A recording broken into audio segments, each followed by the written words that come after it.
Yeah.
എഫേസ്യർ 5:16 ഇത് ദുഷ്കാലമാകയാൽ സമയം തക്കത്തിൽ ഉപയോഗിച്ചുകൊള്ളുവിൻ.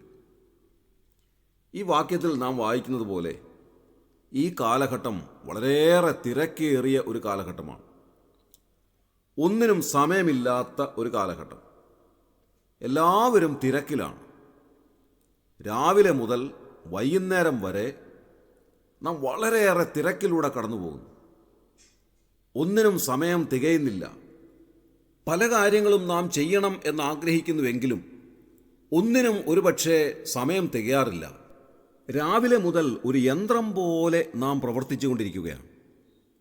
അങ്ങനെ ഇടതടവില്ലാതെ ഒരു യന്ത്രം എങ്ങനെ പ്രവർത്തിക്കുന്നുവോ അതേപോലെ നാം ഓരോരോ കാര്യങ്ങളിൽ തുടർച്ചയായി ഏർപ്പെട്ട് ഒന്നിന് പിന്നാലെ മറ്റൊന്നിലേക്ക് അങ്ങനെ തുടർച്ചയായി ഓരോരോ കാര്യങ്ങൾ ചെയ്ത് നാം ജീവിക്കുന്നു. വൈകുന്നേരമാകുന്നത് നാം അറിയുന്നില്ല. അത്ര വളരെ സ്പീഡിലാണ് കാര്യങ്ങൾ പോകുന്നത്. അത്രമാത്രം തിരക്കേറിയ ഒരു ജീവിതത്തിലൂടെ നാം കടന്നു പോവുകയാണ്. അതുകൊണ്ടാണ് വിദേശ രാജ്യങ്ങളിൽ ഓരോ കാര്യങ്ങൾക്ക് വേണ്ടിയും യന്ത്ര സംവിധാനങ്ങൾ കണ്ടെത്തിയിട്ടുള്ളത്. നമ്മുടെ നാടിനേക്കാൾ ഉപരിയായി മറ്റു പല രാജ്യങ്ങളിലും എല്ലാറ്റിനും യന്ത്രങ്ങളുണ്ട്. രാവിലെ എഴുന്നേറ്റ് പല്ല് തേക്കുന്നതായ ആ ബ്രഷ് വരെ യന്ത്ര സജ്ജീകരണമാണ്. ഒരു ബാറ്ററിയുടെ സഹായത്താൽ പ്രവർത്തിക്കുന്ന ടൂത്ത് ബ്രഷ്, അത് വെറുതെ നാം ഇങ്ങനെ പല്ലിന് സമീപത്ത് പിടിച്ചു കൊടുത്താൽ മതി. അത് തിരിഞ്ഞും മറിഞ്ഞും പല്ലിൻ്റെ എല്ലാ വശങ്ങളും വളരെ ഭംഗിയായി കൃത്യമായി ക്ലീൻ ചെയ്യുന്നതായ ഒരു യന്ത്ര സംവിധാനം. അതിനുശേഷം ഒരു ചായ കുടിക്കണമെങ്കിൽ ഒരു മെഷീൻ്റെ അടുക്കൽ ചെല്ലുക, ഒരു ബട്ടൺ ഇടുക, ഉടൻ തന്നെ ചായ റെഡിയാണ്. അത് കഴിയുമ്പോൾ മുറിയൊന്ന് തൂക്കണമെന്നുണ്ടെങ്കിൽ ചൂലെടുത്ത് തൂക്കേണ്ടെന്ന ആവശ്യമില്ല. അതിനുവേണ്ടിയുള്ളതായ ഒരു ബോർഡ് പോലെയുള്ള യന്ത്ര സംവിധാനമുണ്ട്. അത് ഓണാക്കി കൊടുത്താൽ ഈ മുറിയിലൂടെ അത് സാവധാനം ഓടി നടക്കും. ഓടി നടന്ന് ആ പൊടിയെല്ലാം വലിച്ചെടുത്ത് റൂം വളരെ ക്ലീനാക്കി അതിൻ്റെ ജോലി കഴിഞ്ഞ് അതൊരു ഭാഗത്ത് മാറിയിരിക്കും. രാവിലെ എഴുന്നേറ്റതല്ലേ, ശരീരമൊക്കെ ഒന്ന് മസാജ് ചെയ്യണമെങ്കിൽ അതിനും സംവിധാനമുണ്ട്. ഒരു പ്രത്യേകമായ കസേരയിൽ ഇരുന്ന് കൊടുത്താൽ മതി. ചാരി ഇരുന്ന് കഴിഞ്ഞാൽ ഉടൻ തന്നെ ആ യന്ത്രം പ്രവർത്തിക്കുകയായി. കാല് മുതൽ തല വരെ വളരെ കൃത്യമായി മസാജ് ചെയ്യുന്ന ഒരു യന്ത്ര സംവിധാനം. അതിൽ നാം ഇരുന്ന് കൊടുത്താൽ മതി. നമ്മുടെ പുറത്ത് ഇടിക്കുകയും നമ്മുടെ തലയിൽ തിരുമുകയും കാലിൽ തടവുകയും ഒക്കെ ചെയ്ത് ഒരു 3-4 മിനിറ്റ് കൊണ്ട് നമ്മെ വളരെ കൃത്യമായി മസാജ് ചെയ്ത് നമ്മളെ വളരെ സന്തോഷത്തോടെ ആരോഗ്യത്തോടെ ഇറക്കി വിടുന്ന ഒരു നല്ല യന്ത്ര സംവിധാനമുണ്ട്. ഇനി അത് കഴിഞ്ഞിട്ട് കുറച്ച് സമയം ഒന്ന് ഓടണമെന്നുണ്ടെങ്കിൽ വെളിയിലിറങ്ങേണ്ടെന്ന് ആവശ്യമില്ല. മുറിക്കുള്ളിൽ വെച്ചിരിക്കുന്ന ഒരു ട്രെഡ്മില്ലുണ്ട്. അതിൽ കയറി ഓടുകയോ നടക്കുകയോ എങ്ങനെ വേണമെങ്കിലും എക്സസൈസ് ചെയ്യാവുന്ന സംവിധാനങ്ങൾ വീടിൻ്റെ ഉള്ളിൽ തന്നെ ഈ സംവിധാനങ്ങളെല്ലാം ഒരുക്കിയിരിക്കുകയാണ്. പുറത്തേക്ക് പോകേണ്ടതായ യാതൊരു ആവശ്യമില്ല. ഇനി എക്സസൈസ് എല്ലാം കഴിഞ്ഞിട്ട് വസ്ത്രം അലക്കുന്നതിന് വേണ്ടിയുള്ള സംവിധാനങ്ങൾ വേറെ, അതും തൊട്ടടുത്ത് തന്നെ ക്രമീകരിച്ചിരിക്കുകയാണ്. അങ്ങനെ ഈ തിരക്കിനിടയിൽ നമുക്ക് സഹായത്തിനായി അലക്സ നമ്മുടെ സമീപത്തിരിക്കുകയാണ്. എനിക്ക് മിസ്റ്റർ ജോണിനെ ഒന്ന് വിളിക്കണം. അപ്പോൾ ഞാൻ അലക്സയോട് പറയുകയാണ്, Alexa please call mister John. ഉടൻ തന്നെ അലക്സ ജോണിനെ ഫോണിലൂടെ കണക്ട് ചെയ്ത് എനിക്ക് തരികയാണ്. അതേപോലെ തന്നെ അലക്സ എനിക്ക് വേണ്ടി AC ഓണാക്കി തരികയും എനിക്ക് വേണ്ടി എനിക്കിഷ്ടമുള്ള പാട്ട് എന്നെ കേൾപ്പിക്കുകയും ഒക്കെ ചെയ്യുന്ന ഒരു വലിയ സഹായം എൻ്റെ തൊട്ടടുത്ത് തന്നെ ഇരിക്കുകയാണ്. അങ്ങനെ രാവിലെ ഡ്രസ്സ് ചെയ്തതിന് ശേഷം വളരെ പെട്ടെന്ന് പോകേണ്ടതിനാൽ അധിക സമയം ബ്രേക്ക്ഫാസ്റ്റിൻ്റെ മുൻപാകെ ഇരിക്കാൻ നമുക്ക് നിവൃത്തിയില്ല. അതുകൊണ്ട് അധികം ചവയ്ക്കാതെ കഴിക്കാൻ പറ്റുന്നതായ ഫാസ്റ്റ് ഫുഡുണ്ട്. വളരെ പെട്ടെന്ന് കഴിച്ചിട്ട് പോകാനുള്ള സംവിധാനം. അത് കഴിഞ്ഞിട്ട് കാറിലേക്ക് കയറുമ്പോൾ കാറ് അത്ര ക്ലീനല്ല എന്നുണ്ടെങ്കിൽ പോകുന്ന വഴിയിൽ തന്നെ 3 മിനിറ്റ് കൊണ്ട് കാറ് ക്ലീനാക്കി തരുന്ന സംവിധാനമുണ്ട്. അതിന് നാം കാറിൽ നിന്ന് ഇറങ്ങേണ്ടുന്ന ആവശ്യമില്ല. അതിൻ്റെ ഉള്ളിൽ തന്നെ ഇരുന്നാൽ മതി. ഒരു പ്രത്യേകമായ പ്ലാറ്റ്ഫോമിലേക്ക് കാറ് കയറ്റിയതിന് ശേഷം അതിനുള്ളിൽ നാം അനങ്ങാതെ ഇരുന്നാൽ മതി. അപ്പോൾ കാർ തനിയെ മുൻപോട്ട് നീങ്ങുന്നു. അതിന് ചുറ്റും ഉറപ്പിച്ചിരിക്കുന്ന ഒരുപാട് സ്പ്രേയറുകളിലൂടെ ലിക്വിഡ് സോപ്പ്, അതുപോലെ വെള്ളം എല്ലാം സ്പ്രേ ചെയ്യുകയും ഒരുപാട് ബ്രഷുകൾ ഇറങ്ങി വന്ന് ഈ കാറ് വളരെ മനോഹരമായി ഭംഗിയായി കഴുകി വൃത്തിയാക്കി അതിനുശേഷം എയർ അടിച്ച് അത് ഉണക്കി മനോഹരമാക്കി വെളിയിലേക്ക് നമ്മെ ഇറക്കി വിടുന്നു. ഏതാണ്ട് 3 മിനിറ്റുകൾ കൊണ്ട് കാറ് വാഷ് ചെയ്ത് കഴിഞ്ഞു. ഇനി അതിനുശേഷം ഈ കാർ ഓടിച്ചു പോകാൻ പോലും സമയമില്ല എന്ന് വിചാരിക്കുക. വളരെ തിരക്കാണ്. കുറേ ഫയലുകൾ നോക്കേണ്ടതായിട്ടുണ്ട്. അങ്ങനെയാണെങ്കിൽ ഈ കാറിൻ്റെ ഉള്ളിൽ ഇരുന്ന് കൊടുത്താൽ മതി. ഡ്രൈവറുടെ സഹായമില്ലാതെ അതിന് പ്രത്യേകമായ നാവിഗേഷൻ ഉപയോഗിച്ച് വളരെ സുരക്ഷിതമായി സ്വയമേ ഡ്രൈവ് ചെയ്തു പോകുന്ന കാറുകൾ. അത്രമാത്രം ശാസ്ത്രം പുരോഗമിച്ചു കഴിഞ്ഞു. ജീവിതത്തിൻ്റെ തിരക്ക് വർദ്ധിക്കുന്തോറും നമ്മെ സഹായിക്കുന്ന ഒരുപാട് യന്ത്ര സംവിധാനങ്ങൾ കണ്ടുപിടിച്ചു കഴിഞ്ഞിരിക്കുന്നു.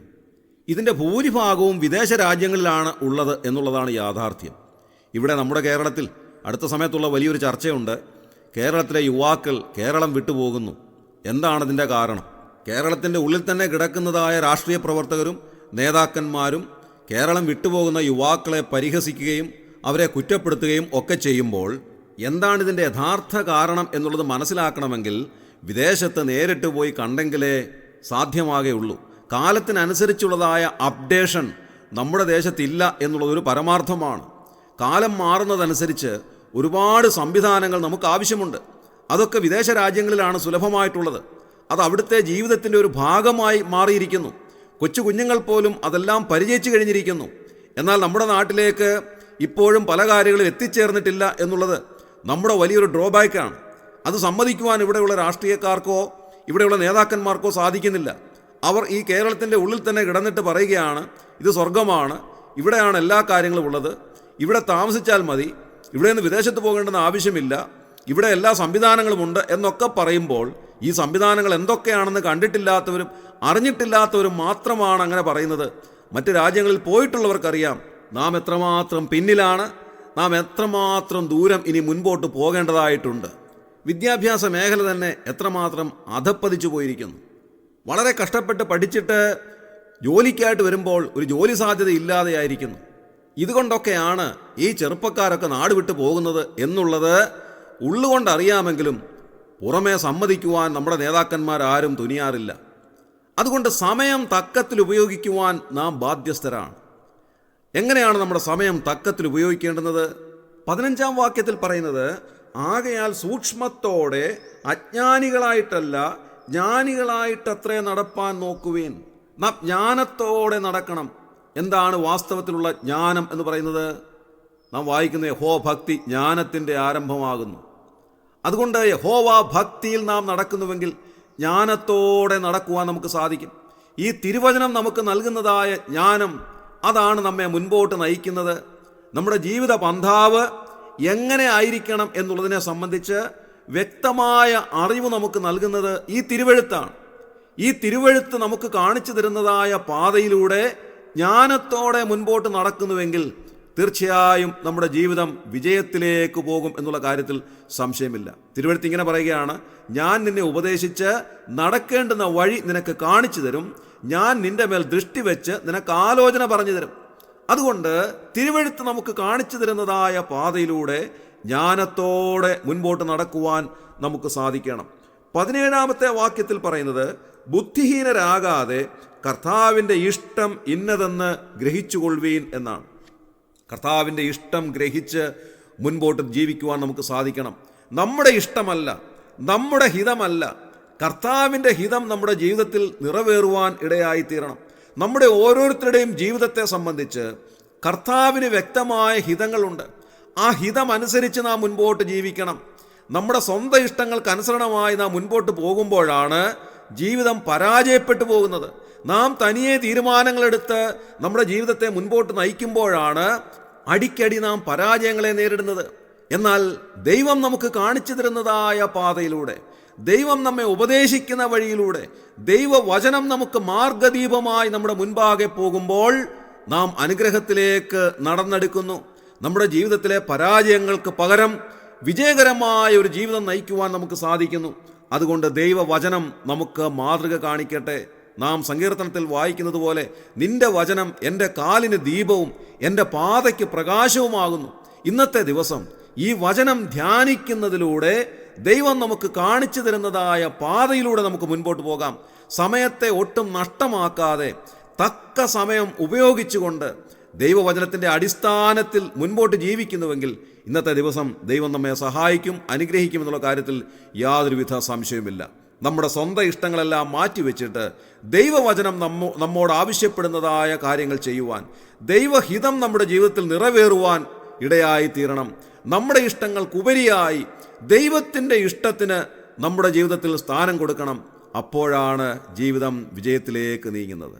നാം രാവിലെ കേട്ടതായ പാട്ടിൽ നാം പാടിയതുപോലെ, എൻ്റെ ആയുസ്സിൻ ദിനമൊക്കെയും തൻ്റെ നാമമഹത്വത്തിനായി ഒരു കൈത്തിരി പോലെ കത്തിയെരിഞ്ഞ് ഞാൻ തിരുമാർവിൽ മറഞ്ഞിടും. നമ്മുടെ കണ്ണുകളെ അടയ്ക്കാം, പ്രാർത്ഥിക്കാം. ക്രിസ്തുയേശുവിലൂടെ അതിവാത്സല്യമായി ഞങ്ങളെ സ്നേഹിക്കുന്ന സ്വർഗീയ പിതാവായ നല്ല ദൈവമേ, അനുഗ്രഹകരമായ ദിവസത്തിനായി ഞങ്ങൾ നന്ദിയോടെ സ്തോത്രം ചെയ്യും. കർത്താവെ, ഞങ്ങളുടെ സമയത്തെ തക്കത്തിൽ ഉപയോഗിക്കുവാൻ ഞങ്ങളെ സഹായിക്കണമേ. വളരെ ചുരുങ്ങിയതായ ആയുസ്സാണ് ഞങ്ങൾക്കുള്ളതെന്ന് തിരുവെഴുത്ത് ഞങ്ങളെ ഉപദേശിക്കുന്നു. ഏത് മനുഷ്യന് ഉറച്ചു നിന്നാലും ഒരു ശ്വാസം അത്രയാകുന്നു എന്ന് അവിടുത്തെ വചനം ഞങ്ങളെ ഓർമ്മിപ്പിക്കുന്നതിനായി ഞങ്ങൾ നന്ദിയോടെ സ്തോത്രം ചെയ്യും. കർത്താവെ, ചുരുങ്ങിയതായ ആയുസ്സിൽ ജ്ഞാനികളായി നടക്കുവാൻ ഞങ്ങളെ അവിടുന്ന് സഹായിക്കണമേ. അജ്ഞാനികളായി പോകുവാൻ ഞങ്ങളെ അനുവദിക്കരുതേ എന്ന് പ്രാർത്ഥിക്കുന്നു.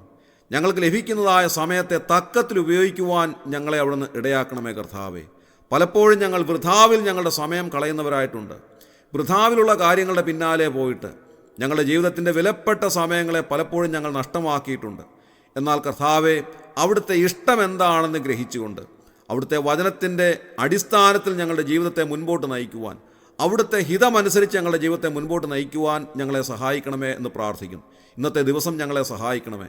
ഞങ്ങൾ പോകേണ്ടതായ പാത ഞങ്ങൾക്ക് കാണിച്ചു തരണമേ. കർത്താവെ, ഞങ്ങൾ എന്ത് ചെയ്യണമെന്നും എവിടെ ആയിരിക്കണമെന്നും എങ്ങനെ ജീവിക്കണമെന്നും എല്ലാം അവിടുന്ന് ഞങ്ങൾക്ക് കാണിച്ചു തരണമേ. അതിനനുസരണമായി ജീവിപ്പാൻ ഞങ്ങളെ ഇടയാക്കണമേ. ഞങ്ങളുടെ ജീവിതത്തിൽ നേരിടുന്ന എല്ലാ പ്രതിസന്ധികളെയും തരണം ചെയ്ത് മുൻപോട്ട് പോകുവാനുള്ള ദൈവകൃപ ഞങ്ങൾക്ക് ധാരാളമായി നൽകി ഞങ്ങളെ സഹായിക്കണമേ.